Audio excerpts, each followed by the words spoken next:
A group of bird watchers became lost in a woodland in April 2024. Indiana. They called the police right away after discovering what they had. A blue automobile, moss, trees growing through the engine, and 73 years of vegetation, covering every square inch of corroded metal.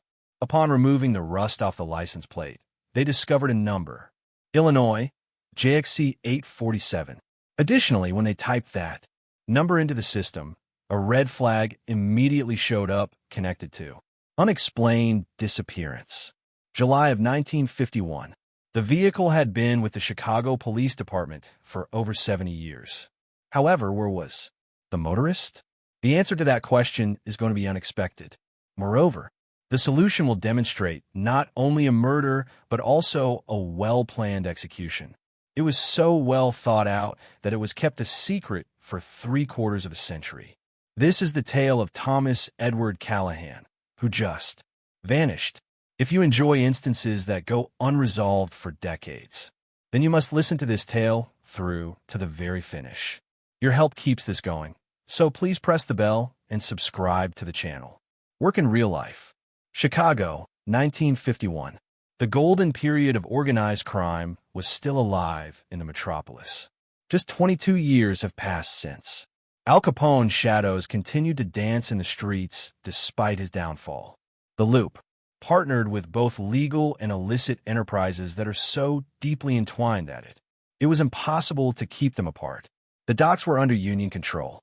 Politicians lined up their wallets, and men like Thomas Edward Callahan skillfully negotiated these treacherous waters. Thomas was, in the summer of 1951, I was 34. Anyone who initially saw him right away. 6 feet tall, strong shoulders, and hands that appear to have been shaped to provide stability. Brown hair is always flawless, combed back with brilliance in the era's fashion. Blue-gray eyes that never blinked first during a discussion. His left eyebrow was slightly scarred, a recollection of a battle about which no one dared inquire. However, Thomas was more than just a powerful and intimidating man. People who were acquainted with him knew a different side. He always had a pocket square on his well-cut suits, matching his necktie. He liked Kentucky bourbon better than whiskey from Canada. He perused the Chicago Tribune faithfully each morning at the same Bridgeport cafe, Rosie's Corner, always seated with his. Always face the entrance with your back to the wall. The first rule he was taught was that, in the streets of the never be weak South Side. In 1917, Thomas was born in Bridgeport, the center of Chicago's Irish South Side, the son of an Irish steader and a homemaker. He was raised in a society that valued loyalty over wealth and was of Polish ancestry. And the currency of survival was reputation. When he was 12, his father passed away. Years old, crushed at the docks by a shipment. Catherine, his mother, never fully recovered, but continued to work until her fingers bled in order to keep Thomas and his two, Mary and Elizabeth, the youngest sisters, fed. Thomas was already 15 years old, employed in the markets on Maxwell Street. He had his first side by the age of 18. Enterprise, regulating illicit wagering on covert boxing fights. When he was 21, he was well known at every tavern between Back of the Yards and Bridgeport. Not as a typical criminal, but as someone. Thomas was intelligent enough to realize that using violence without planning was inefficient. He established his image by being effective, quiet, and totally dependable with those that supported him. While other soldiers were fighting the war, Thomas stayed in Chicago due to a heart murmur that prevented him from serving in the Pacific or Europe. Service in the military. Although this might have been embarrassing, Thomas saw an opportunity. He grew his businesses while so many guys were away. Rationing on the black market, fake paperwork for draft evaders, and safeguards for retailers. He didn't become wealthy, but they also owed favors and developed a strong network of relationships. 1948. Rose Moretti, a 23-year-old Italian woman with dark hair and a similar disposition, was Thomas's wife. Rose was aware precisely who Thomas was. He employed her brother Vincent, but she also observed. Every Friday, the man would come home and place new flowers on the table. The man who never spoke to her, even when they disagreed. On peaceful nights, the man dreamed of ultimately departing from that environment and starting his own bar. Something respectable, something to leave to the kids they intended to have. In Bridgeport, they occupied a two-bedroom apartment above an Italian bakery. Every morning, the aroma of freshly baked bread filled the air. Rose was employed as a secretary working during the day in a legal office. Thomas never made it clear what he did, yet money kept coming in. Despite their lack of wealth, they led comfortable lives by post-war standards. Thomas followed a schedule that was as exact as a Swiss watch. At 7 in the morning, he got up, had coffee with Rose, and strolled to Rose's corner at 8, black coffee and a newspaper until 9. Then he started making rounds, visiting his companies, obtaining protection money, and settling conflicts. The Shamrock Tavern was the same spot for lunch every time. Typically a corned beef, a Schlitz beer, and a sandwich. Meetings took place in the afternoons, always in various locations, never creating recurring patterns.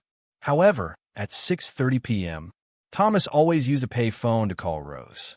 Next, there was the Morris Oxford in blue. In March 1951, Thomas purchased the used vehicle from a cash payment to a dealer in Hammond, Indiana. It belonged to the Morris Oxford series of 1949. MO, brown leather upholstery with a deep blue, glossy chrome finish. Illinois license plate. JXE 847 is the number. Every Sunday morning, he cleaned the automobile. Personally, despite the fact that he could have paid someone to do it, Rose made a joke that more than her, I adore that car. The automobile never argued with Thomas. He would reply with a smile. Everything was peaceful and homey. Thomas worked in a hazardous environment. He was well known to the Chicago police. Thomas was the subject of a file kept by Murder Division Detective Harry Kovich. Has over 50 pages. Minor transgressions, dubious connections. Witnesses who altered their accounts, but nothing remained. Thomas was very cautious. There were competitors, and they were too intelligent. The underworld in Chicago was split up into areas that are real but invisible. The West Side was under Italian authority. Beneath the clothing, parts of the South Side were dominated by the Irish, and there were. Thomas and other independents navigate between all while remaining realistic. Relationships that steer clear of confrontational confrontations. However, tensions were rising. The business was shifting. Thomas publicly hated heroin, which was starting to enter in large quantities through the docks. He had lines. He refused to cross. Nothing to do with kids. Nothing heavy. Drugs. These were his guidelines. Additionally, in a society without laws, individual rules formed. You either became a target or gained respect. Thomas was both. Rose observed the increasing strain. Thomas had poorer sleep, spent more time staring out the window, checked the street before departing, and replaced the door lock twice in a 3-month period. He would give her a forehead kiss and assure her that everything was under control when she inquired. Rose, however, was more familiar with that man. More than anyone, she could tell when he was anxious. Additionally, in July 1951, Thomas was quite concerned. Friday, July 13th, 1951. Indeed, Friday the 13th. The detail was not overlooked. Later, Chicago awoke under oppressive heat. The temperature is already at 9 in the morning, it was 28 degrees Celsius. Lake Michigan's humidity causes the air to appear to be as thick as soup. That morning, headlines in the newspapers discussed the conflicts around the Korean War and discussions on Midway Airport's expansion. At 7 in the morning, Thomas awoke, as usual. Rose recalls that that morning was calm and more contemplative than normal. He hardly drank his coffee, touched the toast and eggs. He was dressed in his 3-piece gray suit with thin stripes that he saved for significant occasions. White handkerchief and navy blue tie. Rose gave him a gold watch for his wedding, which was in the pocket. Thomas did something out of the ordinary before he left. He gave Rose a longer hug than usual. He clasped her face between his hands and gazed into her eyes. "I love you, Rosie," he declared. Rose chuckled, taken aback. Exaggerated expressions of emotion were not Thomas's style. Not during the week. She said, "I love you too, silly. Are you going to be late?" "Perhaps," Thomas remarked. "I need to take care of some business in Indiana, but I'll give you a call at the typical time. 6:30, 6:30 every time." Thomas came into Rose's corner at 8:15 a.m. Rosie Kowalski, the owner, who later confirmed that Thomas appeared normal, if a little more somber. He placed his typical black order. Coffee, spent 40 minutes reading the Tribune, and didn't talk to anyone. At 9 o'clock, he left a tip of 50 cents, which was more than usual, and departed. The Morris Oxford in blue was spotless as usual, parked on the street. Witnesses observed Thomas entering the vehicle and travel down Holstead Street to the south. This occurred at 9:10 a.m. Thomas was spotted at Mickey's Diner close to the Union Stockyards at 10:30. He got a no, with two men. Afterwards, nobody could pinpoint their exact identity. Descriptions varied. Two men in dark suits, one younger with graying hair and the other older with an angular face. The duration of the meeting was roughly 20 minutes. According to witnesses, there was no shouting or obvious confrontation, but the discourse sounded tight. Thomas departed by himself at 11 o'clock. He climbed into the Morris Oxford and headed south. Ashland Street. Eddie Sullivan, a newspaper vendor, is a witness who recalls, "At 11:20, I saw the unique blue automobile drive down Persing Road. He had recently sold, so he felt positive." The midday version. Things became hazy after that. There's a potential. Thomas was seen eating lunch at a roadside cafe in Hammond, Indiana, at about noon, but the witness was not utterly certain. Though she couldn't be certain it was Thomas, the waitress recalled a man in a gray suit. Moreover, after then, Thomas Edward Callahan vanished for around 3 hours. There are no verified documents, no trustworthy witnesses, simply a gap in time where something occurred that would alter everything. We can be assured that at 6:30 p.m., Rose's phone didn't ring.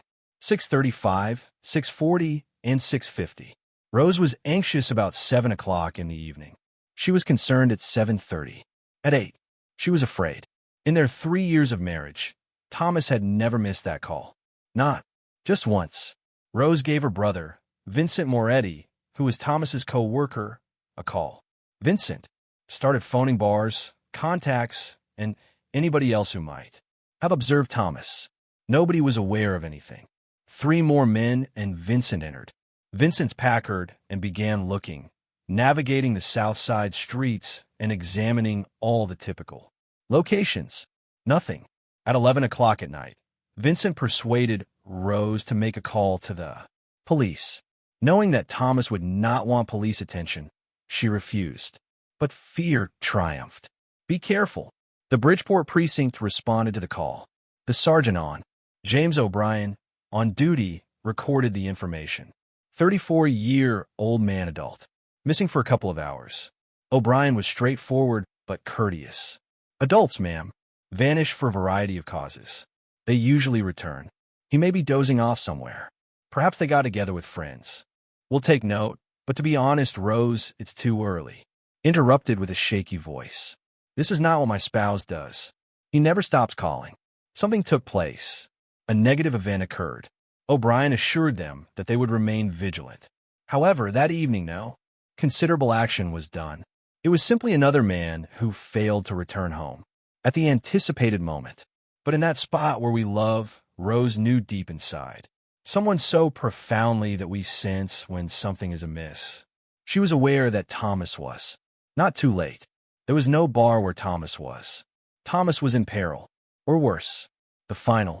Eddie Sullivan, the newspaper vendor, was the only person who could positively identify Thomas Edward Callahan while observing the Blue Morris.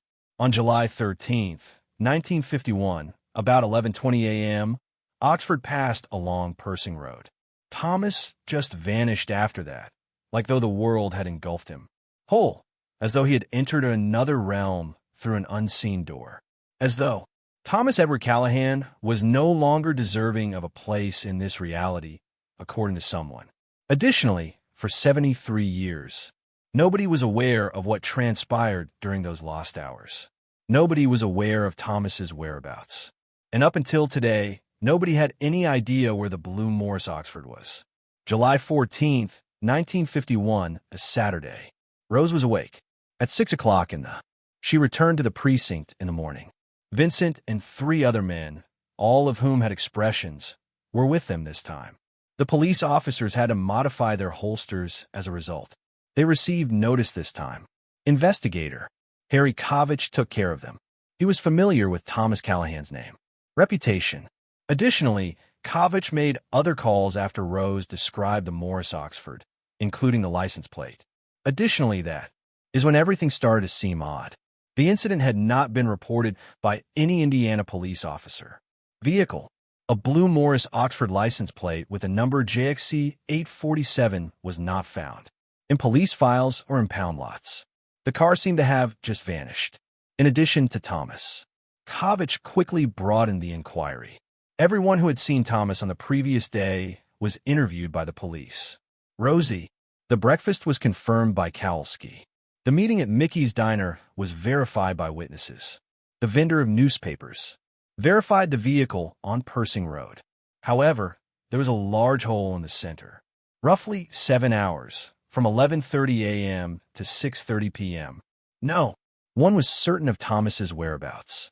And something occurred during that time. Something that was altered. Everything. Kovich concentrated on the Mickey's Diner encounter. Those 2 men, who were they? The proprietor of the restaurant, Maria Stavris, a Greek woman, claimed to have never seen those folks earlier. They weren't regulars. They made their payment with cash. They departed immediately following Thomas. The reason Thomas would be in Indiana was also looked at by the police. Hammond was a border region, a location where unusual transactions took place out of Chicago's sight. Kovich possessed a theory. False pretenses were used to entice Thomas to a meeting in Indiana. There was a problem. A confrontation took place. Thomas was hurt, possibly killed. The car vanished entirely, and the body was concealed.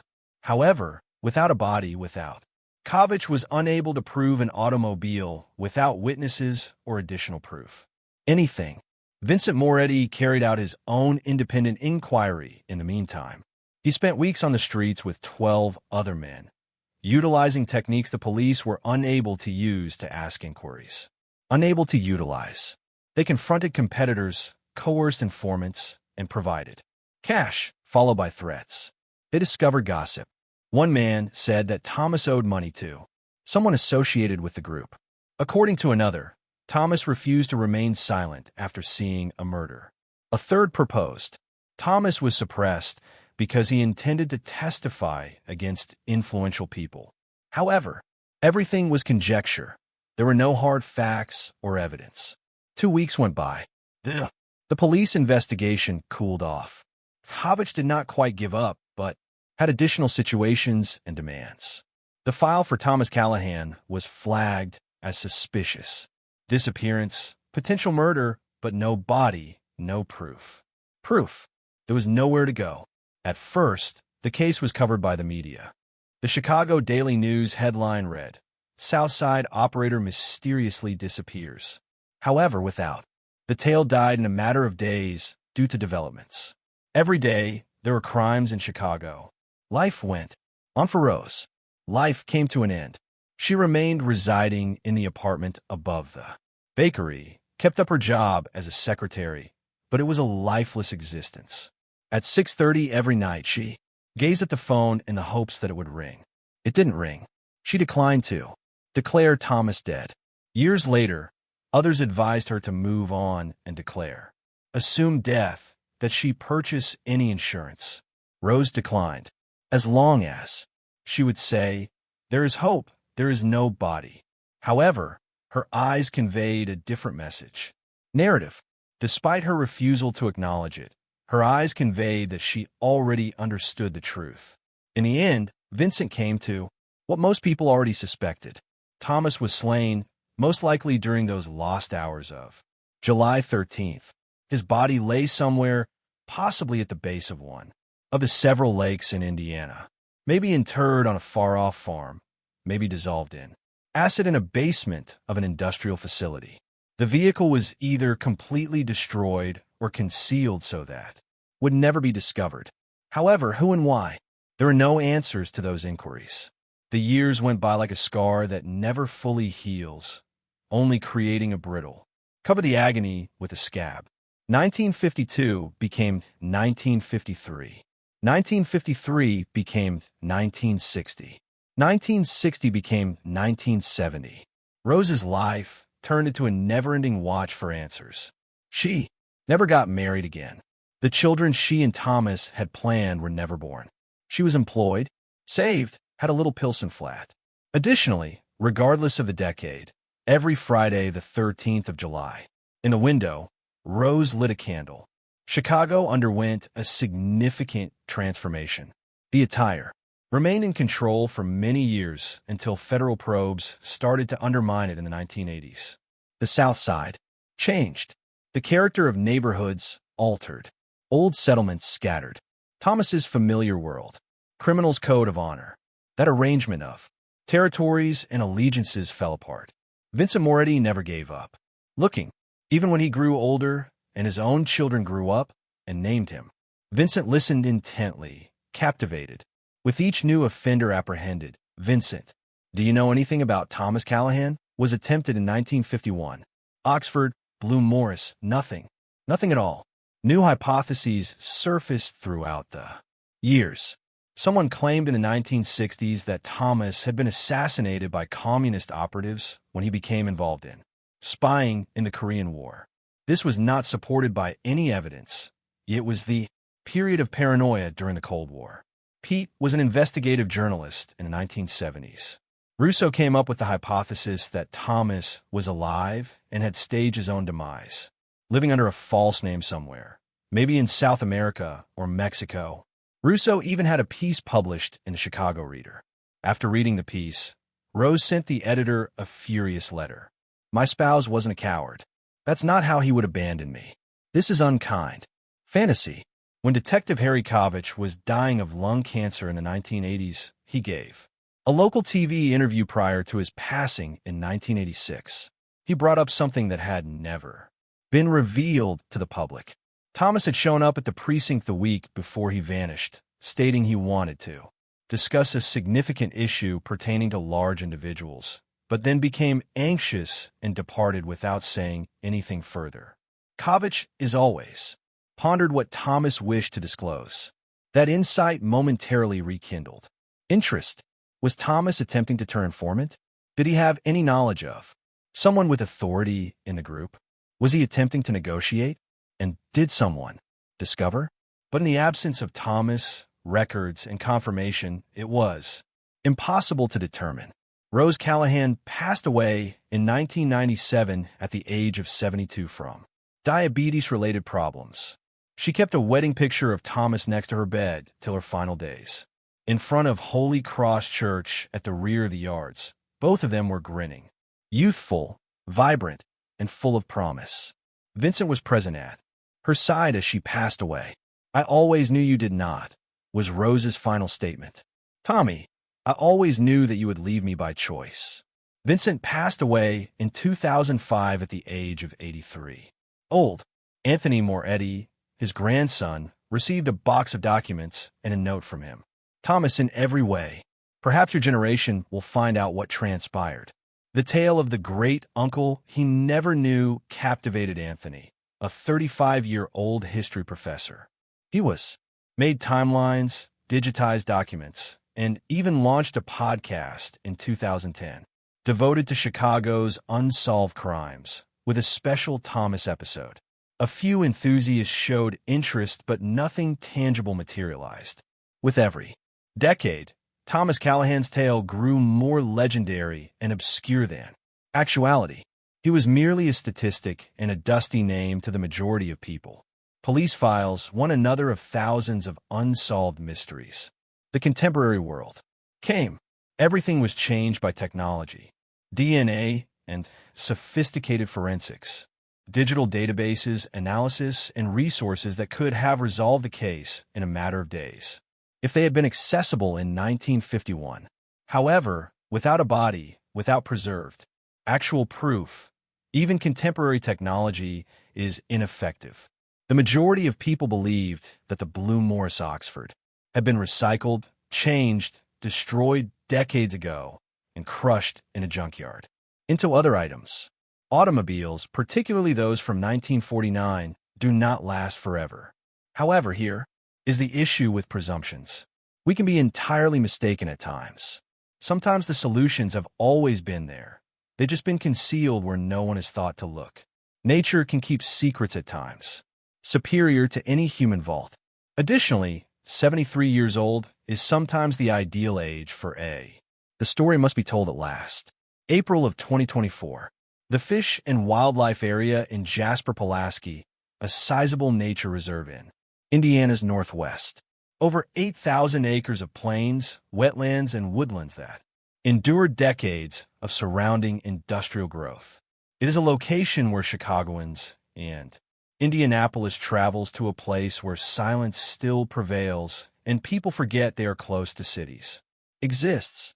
Under the direction of a local guide named Marcus Webb, a party of bird watchers decided to investigate a less-traveled area of the reserve close to the Starr County line.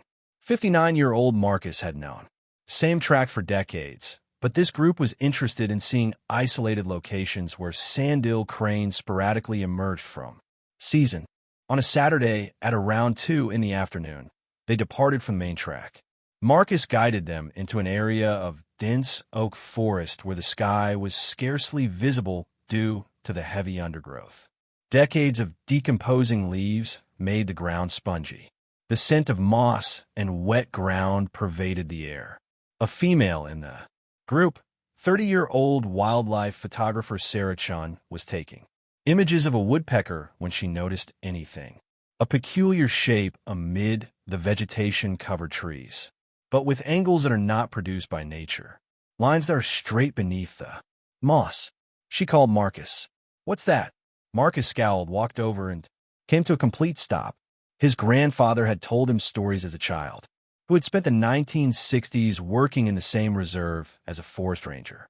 Tales about objects discovered in isolated areas. Over time, Marcus told the group, "But this stay there," and he walked. He moved cautiously closer, pushing away the bushes with a stick, and suddenly he saw an automobile entirely. The shape was clearly an automobile, even though it was engulfed by the jungle. Despite the severe degradation, every surface was covered in moss, and there were little trees sprouted through the area that had once been the engine room. The windows had long since vanished, leaving only rusting frames. The ceiling had partially fallen, and the doors were either ripped off or lying next to it. Marcus removed the human item that nature had reclaimed, turning metal into a component of the natural world. After taking photos with his cell phone, he contacted the reserve administration. He said, "You're going to want to see this." A group from the Department of Natural Resources arrived on Monday. Indiana State Police were present at the location. What they discovered was remarkable, not only because to the car's state, but also because of what it stood for. With great caution, they started recording it and removing the surrounding foliage. Additionally, once they were able to reach the location where after decades of rust, corrosion, and dirt removal, the license plate should be, the numbers were still barely discernible. Illinois, JXC 847.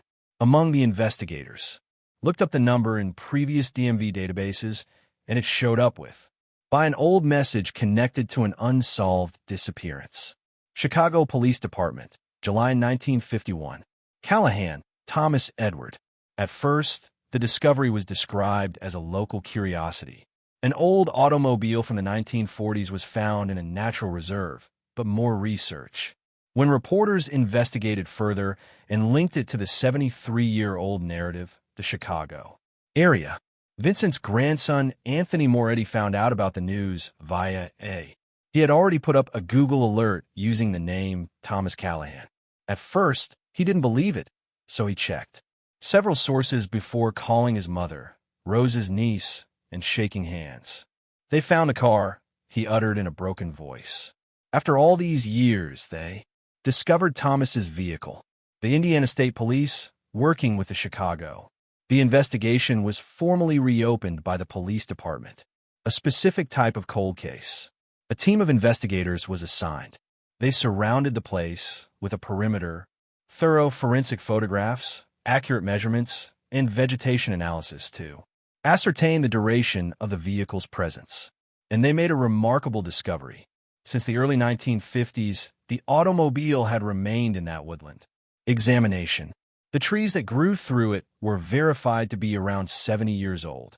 The degradation and oxidation were in line with almost 70 years of exposure, but the most illuminating. The truck had not just been abandoned. According to an examination of the dirt and its location, evidence showed that the vehicle had been purposefully concealed, driven into the thick woodland during a period when that region was considerably more isolated and unreachable and purposefully hidden. Everything was altered by this. The vehicle wasn't carelessly left on a road. This car had been driven into an isolated natural reserve, miles into a thick forest, and concealed it. This necessitated familiarity with the region, preparation, and time. This did not happen on its own. Although it was extremely intentional, the question everyone desired an answer. Was there anything within? Forensic experts worked for days, meticulously sorting through the dirt, plants, decayed leaves, and trash that occupied what had been the interior of the car. Each piece was captured on camera, recorded, stored, and they discovered items. Items, not a whole body, not right away. A silver, lighter, severely tarnished, but when cleaned in the lab, the etching was still somewhat readable. TC material, pieces that, according to analysis, fit a men's wool suit from that time period. Fragments of leather from the seat, unexpectedly kept intact by the soil's acidic chemistry. A metal comb, shirt buttons, and something that caused everyone to halt. A bullet. One bullet of the .38 special caliber lodged, distorted by collision at what would have been the rear of the driver's seat. Ballistic study was performed on the bullet. It came from a time before precise labeling and contemporary documents, although experts verified that it was the kind that was frequently seen in revolvers made by Smith & Wesson or Colt in the 1940s and 1950s. 1. Fired from the driver's seat. What was meant by this? Had Thomas been shot while he was inside the vehicle? Although the meaning was obvious and ominous, there were still no person is left. This could indicate that Thomas was not in the vehicle when it was transported to the forest, or it could indicate that his body was taken out.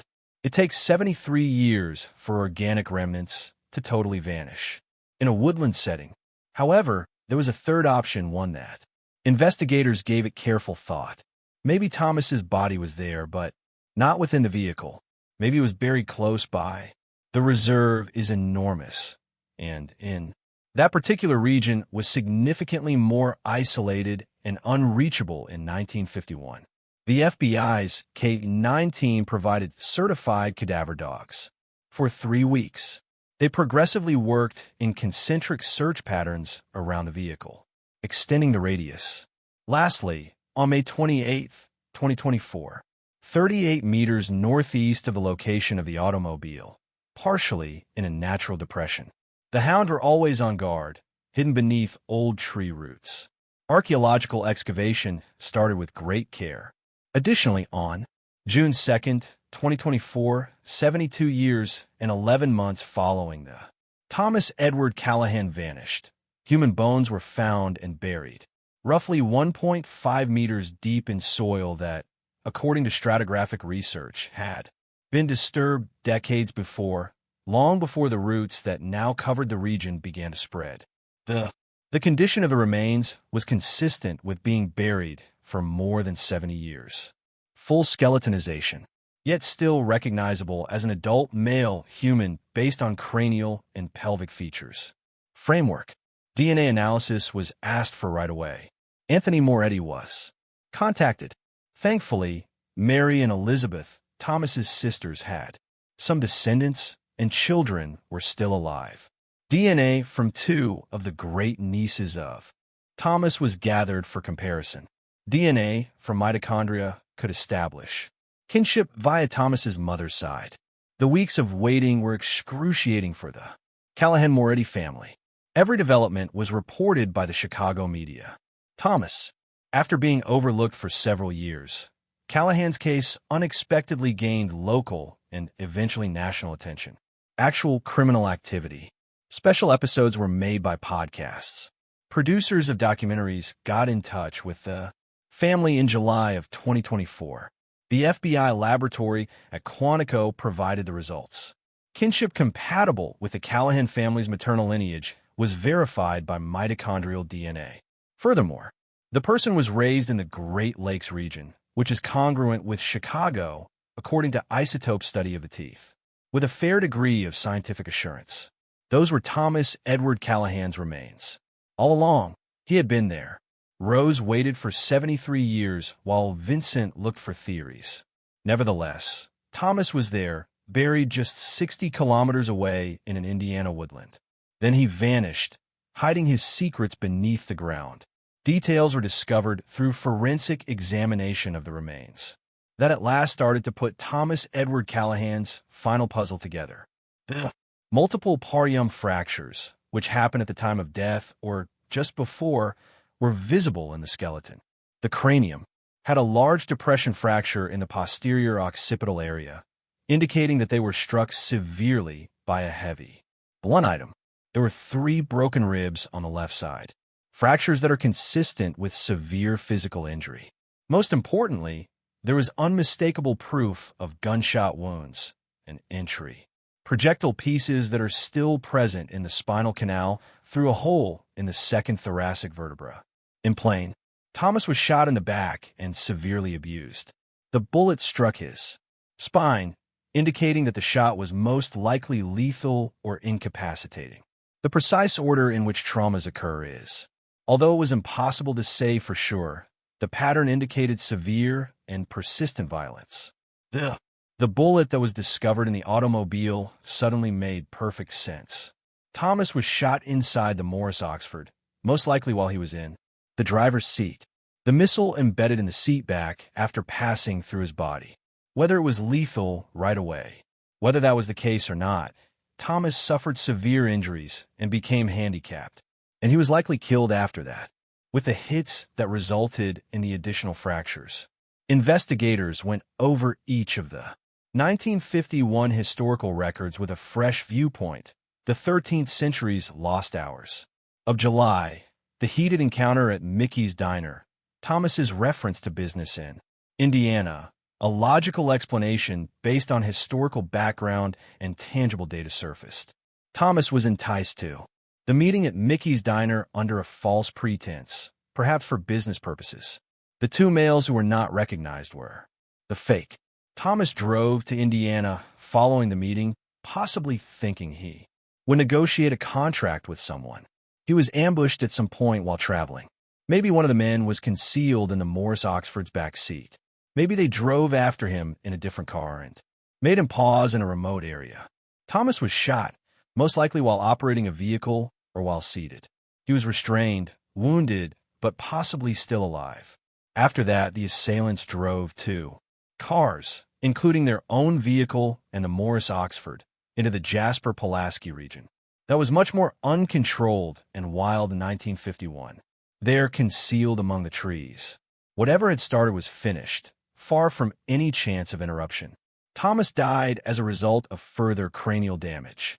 His remains was interred in a site that had been carefully selected. The vehicle was lost in the wilderness and would never be discovered, and the murderers departed, leaving no trace in the second car. It wasn't a crime. It was a planned execution of passion or opportunity.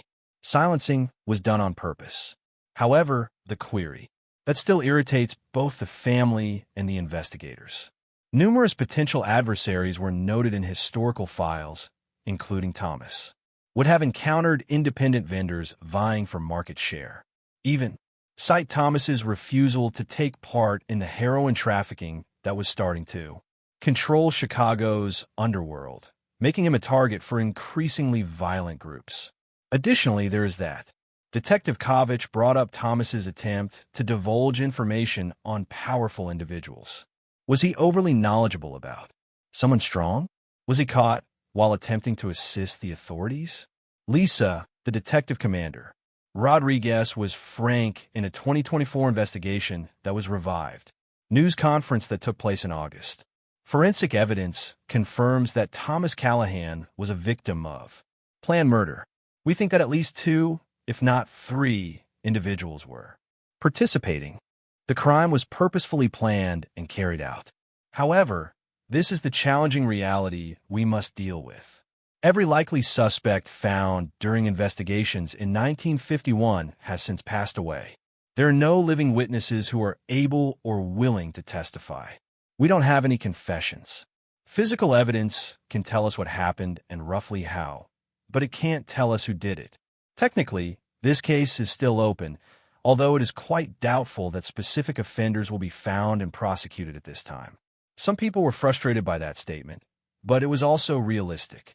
73 years is too long for typical criminal accountability, and justice has time constraints. However, some fascinating hints have surfaced. Frank Kozlowski, a 91-year-old resident of a Cicero care facility, saw the news coverage of the discovery in the days that followed and requested to meet with police. In the 1950s, Kozlowski worked as a low-level employee in the South Side's docks and warehouses and had tangential ties to organized crime. He revealed a tale he had kept for decades out of fear of reprisals that, at this advanced age, didn't matter. A few weeks after Thomas vanished, in August 1951, Frank was working as a nightly loader in a warehouse. He didn't know the 2 men, but he knew they were associated with the group, and they were conversing softly as if they were by themselves. A brief exchange of words that Frank heard stuck in his mind. There's something about Indiana forest, Callahan, and won't find. Frank either didn't comprehend or didn't want to understand at the moment. It was risky to ask inquiries. However, such phrases now have a sinister connotation after 7 decades. Frank was unable to positively identify the men. He recalled that one of them had a noticeable scar on his neck and an unmistakably Polish accent, even though their faces had faded with time. Investigators looked through old documents. Victor Vic the Polkowalski was an outfit enforcer in the 1950s who was well known for having a burn scar on his neck. Victor was never linked to Thomas's disappearance, but he passed away in a federal prison in 1973 while serving a sentence for extortion. Despite being fascinating, knowledge is useless legally. For 50 years, Victor has been deceased. At least it provides a potential path, but it is impossible to verify or deny. Thomas was silenced by the outfit's command or action, most likely because he knew something hazardous or because he refused to engage in actions that were against his personal code. An examination of the burial site revealed another hint. The venue selection demonstrated a thorough understanding of the Jasper-Pulaski region. It was not just going into any woodland. Only a few old dirt roads led to that particular location in 1951, but it was still doable with the right car for someone who knew the route and had experience in rural Indiana. Someone who grew up in the area or who hunted there, perhaps. Because of the reserve's remote location, investigators discovered that a tiny illegal moonshine operation had been operating in the surrounding areas during the Prohibition era and in the years that followed. Later on, some of the smugglers had ties to Chicago's organized crime. That historical knowledge might have been possessed by the person who killed Thomas. But once more, hints that point to locations that are no longer accessible. Generations passed away. The memories have vanished. Additionally, there is the component that cannot be disregarded. Thomas's concealment in a woodland has symbolic meaning. It was undoubtedly a practical decision, but it also made a statement. It is a kind of eraser to bury someone in a wilderness where nature devours civilization. It's a statement that you don't even deserve a memorial or a marked burial. It's the most thorough kind of silencing. In an interview, 49-year-old Anthony Moretti, a family spokesperson, offered his thoughts. We lived with absence rather than resolution for 73 years. It pains me that my grandmother Rose passed away without anyone knowing. However, she always had a gut feeling that Thomas had not chosen to leave her. She was correct. We now know that Thomas endured excruciating pain, was deceived, and was brutally killed. It is unpleasant, perhaps catastrophic, but it is the reality. Furthermore, truth, no matter how unpleasant it may be, is preferable to the never-ending doubt that eats away at families for generations. In September 2024, Thomas Edward Callahan was buried once more, this time with a proper ceremony. His monument is located in the Mount Carmel Catholic Cemetery in Hillside, Illinois, which is close to the graves of many members of his generation. Thomas Edward Callahan, 1917-1951, is written on the monument. After 7 decades of loss, Rose's beloved husband is now at rest. Tommy Rose is someone I've always known. The funeral was attended by around 300 individuals.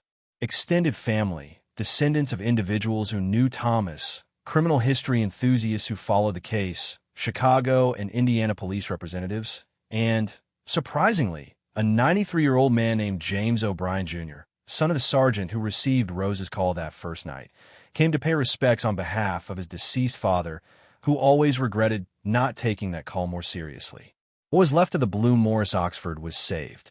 Permission to show it as part of an exhibition about unsolved crimes from the 20th century and Chicago's Underworld in the 1950s was requested by the Chicago History Museum. The family consented, but only provided Thomas's whole story, including his life, his love for Rose, his morals, and his humanity, was told. In the end, incidents like this teach a significant lesson. Thomas Edward Callahan was more than just a missing gangster. He was a husband who put fresh flowers on the table every Friday, a brother who looked out for his sisters, a son who helped a widowed mother, a man with a moral code who even broke the law, and a human person who deserved better than to be buried in a wilderness without name. But there are still unanswered questions. In situations like this, there are always questions. Who specifically pulled the trigger? The grave was dug by whom? The car was driven into that forest by whom? These particular identities most likely perished along with the offenders. All of them have now buried themselves for decades. Additionally, there is a bigger, more philosophical query. How many more tales are there if Thomas's body and car were kept a secret for 73 years? How many more unsolved disappearances have solutions hidden in far-off places, muted by the passage of time and the natural world? According to statistics, there are tens of thousands of unresolved cases of missing persons in the U.S. For decades, for some, every one of them is an untold tale. Every single one of them was cherished. Every one of them is a mystery that spans generations and engulfs entire families. Rose, Vincent, and everyone else who loved Thomas experienced the same thing. Thomas Callahan's story is noteworthy because it was resolved, not because it was entirely solved. The majority never have that closure. The majority continue to fall into the category of missing, a term that offers no certainty and bears an unlimited weight of possibilities. The element of pure time comes next. 73 years, or nearly 3/4 of a century, is enough time for the world to drastically change. The Korean War was starting in 1951. It was new to watch television. Entire rooms were filled with computers. Scientists were just starting to map DNA as a molecule. We now carry supercomputers in our pockets in 2024. In ours, DNA can be sequenced. Additionally, we can instantly communicate with people anywhere in the world. But over all these years, one thing hasn't changed: the potential for brutality, violence, and betrayal in humans, and the equally human ability, possibly more potent for love, to have an unwavering refusal to forget. Rose never forgot and never gave up. Vincent never gave up on his quest and never came to terms with ignorance. Generations that did not know Thomas were able to preserve the memory because, to Anthony, they're the reason that someone was still aware of the meaning of that license plate number when the Morris Oxford was eventually found. They're the reason Thomas's name is now on his gravestone. His tale has been shared, and he has received justice, even if it is only partial. There's one last, little yet important detail. After using sophisticated restoration procedures and meticulously cleaning the lighter with the initials TC that was discovered in the automobile, forensic experts were able to determine that the interior surface of the lighter had further engravings. After decades of deterioration, The letters were nearly undetectable. However, Tommy was able to learn thanks to advanced imaging technology. In May 1951, Rose gave Thomas that lighter as a birthday gift, only 2 months prior to his disappearance. And he kept it with him all the way to the end, through that final morning, the tense meeting, whatever transpired in those lost hours, the last horror, that tiny silver object that connected two hearts, violence, time, and mystery that no human cruelty could fully destroy. And maybe it's the most profound lesson that tales like this impart to us. Not about crime and SE, but rather about the interpersonal relationships that crime fails to destroy. Because love is more resilient than hate. It turns out that memory is stronger than forgetting. And in the end, truth always manages to break through any gloom, no matter how many decades must go by or how long it takes. On Friday, July 13th, 1951, Thomas Edward Callahan vanished. He was merely a name in dusty paperwork, a tale whispered in South Side bars, and an open wound in a family for 73 years. However, in 2024, of Blue Morris, Oxford, swallowed by the forest but not destroyed, brought Thomas back. He was no longer lost, but he was also not alive. It is now a tragedy with testimony, truth, an imperfect but genuine closure rather than a mystery without an answer. It is important to keep in mind that stories of people who loved, and people who endured injustices that time attempted to obliterate are all about us, hidden and waiting as we navigate our own cities and woodlands. After Thomas emerged from that Indiana woodland, some of these secrets finally came to light. Others are muffled by the weight of decades and remain buried forever. However, each one is important. A life lived, love exchanged, and injustice unaddressed are all represented by each lost narrative. Every one of them deserves to be respected, sought after, and remembered. And ultimately, that is the strongest commitment we can make to one another. That we won't forget. That even when the answers appear unattainable, we will keep looking for them. That even after decades have gone by, we will still have questions. That tales such as Thomas Edward Callahan's will never be fully suppressed. Now, while there are people who are prepared to pay attention, look into, observe, and recall.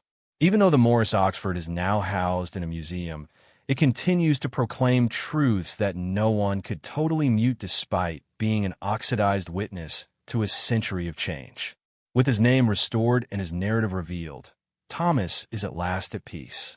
And there are more tales waiting to be discovered somewhere, possibly in a different forest, perhaps in a different secret location that has been forgotten. There's still unsolved disappearances, because mystery has the potential to last for decades, if not a century.